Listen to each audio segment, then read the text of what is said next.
10 conseils pour réussir vos campagnes de cold email. C'est ce qu'on va voir dans cette vidéo et sans plus tarder, on va passer directement au conseil numéro 1 si jamais vous découvrez cette chaîne et que la prospection, le marketing et tout ce qui se rapproche de la prospection pour trouver des clients en ligne quand on a une activité de prestation de service vous intéresse. N'hésitez pas à vous abonner. Et vite fait, avant qu'on commence, j'ai résumé ces 10 points-là dans une petite fiche que je vous donne. Elle est directement en description et en premier commentaire. Si jamais vous souhaitez garder un petit PDF de ces points-là sous les yeux tout le temps quand vous faites vos campagnes de cold email, ça peut être un petit rappel intéressant.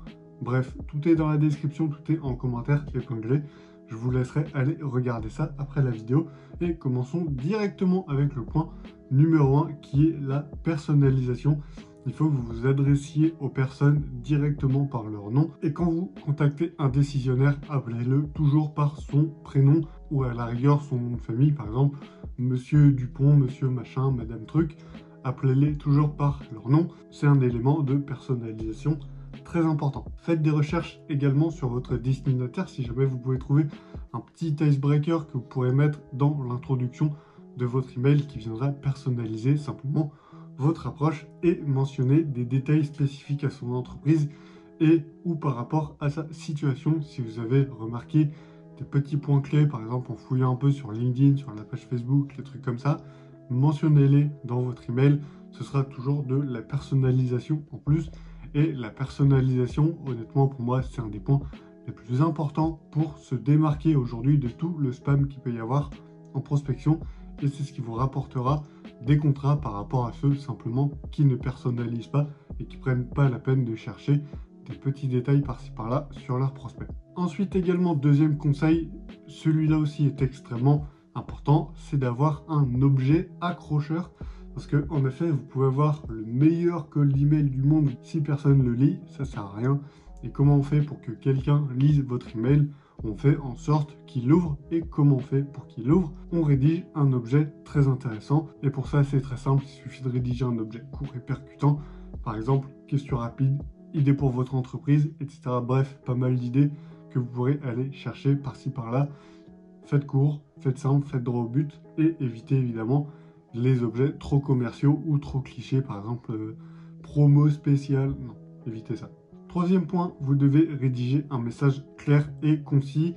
Si jamais vous suivez la chaîne depuis un petit moment, on a fait pas mal de vidéos dans lesquelles je relis, je corrige vos cold emails que vous m'envoyez et on a fait pas mal d'épisodes sur ça. Et dans toutes les vidéos, vous voyez qu'on reçoit en fait des pavés de zinzin, voilà, c'est infernal. Et ce genre de pavés, vraiment, ne les envoyez pas, personne ne les lira. Faites des messages courts, ça ne doit pas faire plus de 3 paragraphes et les paragraphes doivent faire environ 1 à 2 lignes, voilà, pour que ce soit simple et simplement droit au but. Également, dans votre email, vous devez être direct et précis dans votre demande. Ne soyez pas vague par rapport à ce que vous proposez, par rapport à ce que vous souhaitez, simplement de la part de votre prospect. Dites les termes directement, simplement, dans votre email de ce que vous voulez. Et justement, c'est le point suivant, c'est d'avoir un appel à l'action. Et pour l'appel à l'action, vous devez inclure un CTA, donc Call to Action, clair et précis. Encore une fois, ne soyez pas vague, soyez direct et précis de ce que vous voulez que votre prospect fasse après. Par exemple, si vous souhaitez qu'il réserve un appel avec vous, qu'il clique sur un truc, qu'il télécharge je ne sais quoi, ça dépend de ce que vous faites. Mais soyez direct par rapport à ce que vous voulez de votre prospect.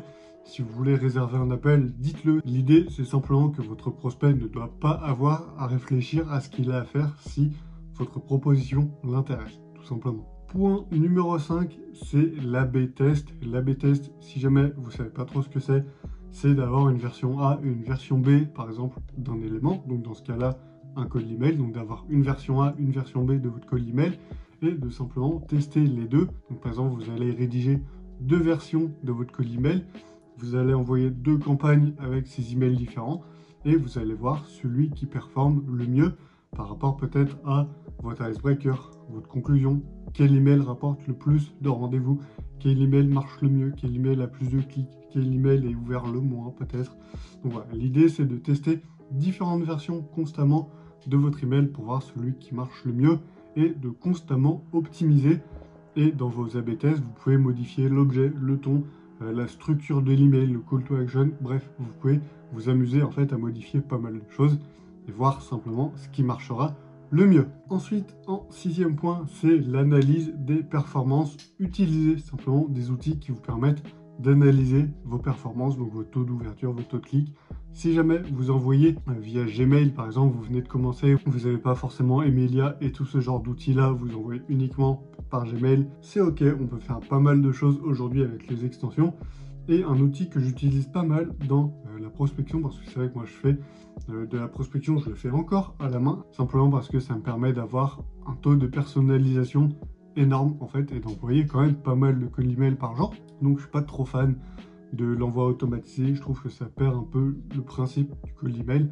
Bref, on a aujourd'hui des outils intéressants comme Snov.io sur Gmail qui permettent de traquer ce genre de résultats, donc le taux d'ouverture, le taux de clic, etc. afin également de derrière voir si ce qu'on fait est pertinent, si on envoie un email un peu moins bien qu'un autre, etc. pour justement derrière faire du A/B test et toujours optimiser nos résultats par rapport aux emails qu'on envoie.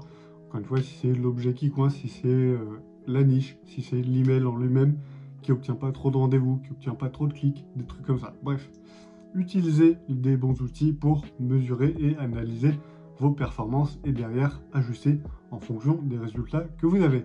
Point suivant, celui-là il est un petit peu plus complexe parce que je sais que tout le monde n'en a pas forcément, et c'est le fait d'avoir de la social proof et des témoignages. Donc la social proof, c'est la preuve sociale, donc simplement prouver à votre client, à votre prospect que vous démarchez, que votre solution elle marche. Donc ça peut être de mentionner des entreprises avec lesquelles vous avez déjà travaillé, le fait d'inclure dans vos emails des cas clients, des témoignages, etc. Par exemple, si vous avez bossé avec un client qui est satisfait de votre prestation, peut-être lui demander un témoignage, par exemple vidéo, que vous pourrez inclure dans votre email, ou un témoignage simplement un petit, tu vois, les petits avis Google qui font 4 mots que vous pourrez inclure également dans votre email.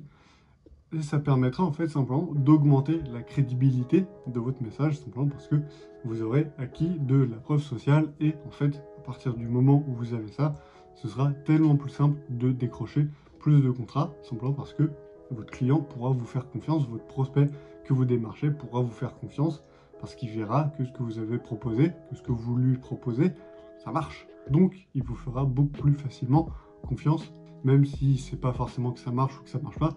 Simplement le fait que vous lui ayez dit que vous avez déjà travaillé avec d'autres clients avant lui, ça le rassure, donc c'est un bon point. Maintenant, le problème c'est que beaucoup de gens avec qui j'ai pu parler, et c'est peut-être votre cas, je sais pas, n'ont pas encore eu leur premier client, et généralement dans ce cas-là, on peut pas inclure forcément de témoignages, de social proof, etc. Donc c'est un peu plus compliqué, et vous avez deux choix, c'est soit de faire genre vous en avez, c'est compliqué, c'est pas impossible, c'est compliqué.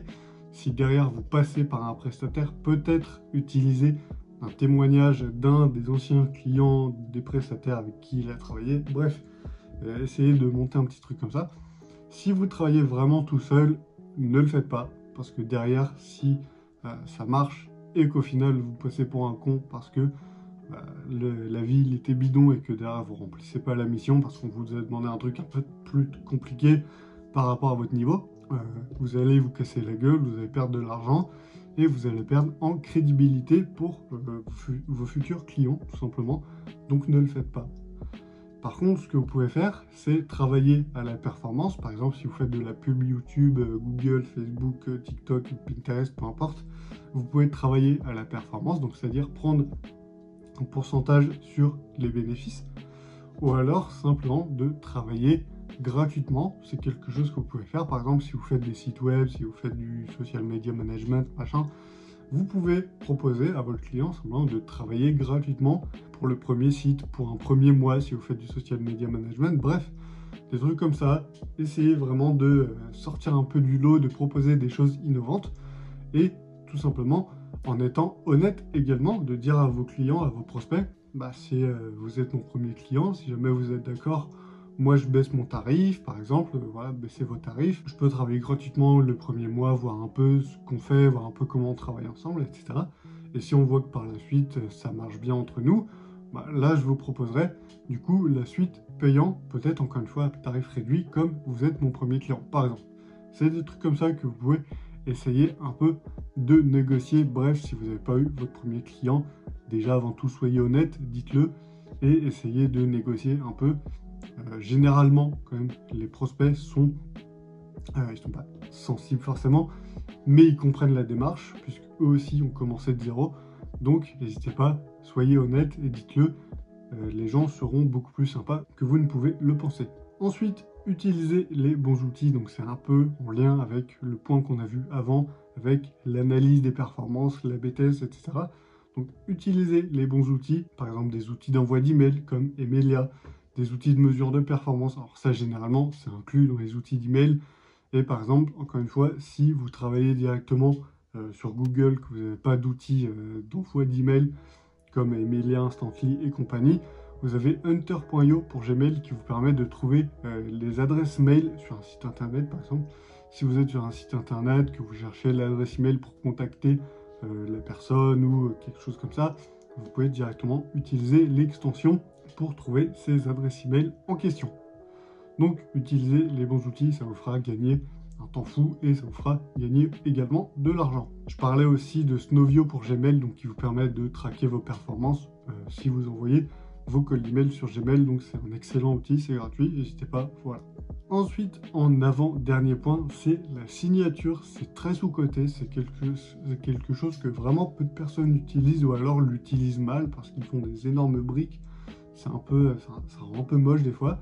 Mais utilisez une signature email si jamais vous n'en utilisez pas, c'est simple, ça permet d'augmenter la crédibilité de votre message, ça rajoute un peu de professionnalisme, mais faites-la justement petite pour qu'elle ne prenne pas toute la place sur votre email parce qu'après ça rend vraiment moche et c'est pas forcément ce qu'on veut. Et ne mettez pas également tout et n'importe quoi dans cette signature, mettez simplement des liens utiles, par exemple votre LinkedIn, votre Instagram si vous créez du contenu, votre site web si vous en avez un, des trucs comme ça.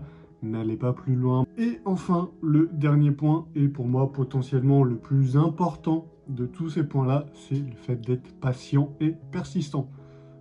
En cold email, le problème c'est que les résultats, en prospection de manière générale, c'est que les résultats, ça prend du temps avant d'arriver. Alors, il peut y avoir coup de bol, tu envoies un cold email, tu l'envoies à la bonne personne au bon moment, boum, ça te fait venir un client. Ça peut arriver, ça arrive, mais de manière générale, si on veut un flux régulier de clients grâce au cold email, surtout quand on démarre, ça ne va pas se faire comme ça en un jour. Donc les résultats peuvent prendre du temps à arriver, c'est normal. Continuez d'envoyer vos campagnes, ajustez tout le temps avec l'A/B test, on en a parlé. Checkez ce qui marche pas avec vos outils d'analyse et continuez simplement d'optimiser pour avoir tout le temps les meilleurs résultats possibles et ne baissez pas les bras. Je sais que ça peut être compliqué, ça peut prendre du temps, ça peut prendre 5 mois, 1 an, 2 ans, qui sait, 10 ans peut-être. Bon, on abuse là, mais va savoir, avant de trouver votre premier client. Donc, encore une fois, ne baissez pas les bras, continuez à envoyer vos emails et à un moment, ça mordra à l'hameçon. Alors, n'allez pas à l'aveugle, faites les choses consciemment. Si à un moment vous envoyez 100 mails par jour à une niche, à un secteur d'activité, que vous voyez que vous avez 0 réponse, 0 clic, 0 client, pensez à pivoter quand même de temps en temps si vraiment quelque chose ne marche pas, évidemment. Bref, merci à vous d'avoir regardé et suivi cette vidéo jusqu'au bout. Si c'est le cas, n'hésitez pas à mettre un petit pouce bleu et un petit commentaire à la vidéo. Ça fait toujours plaisir, ça aide pour le référencement. Et évidemment, n'hésitez pas à télécharger ce petit résumé des 10 conseils en cold email. C'est dans la description, c'est en commentaire épinglé, c'est totalement gratuit.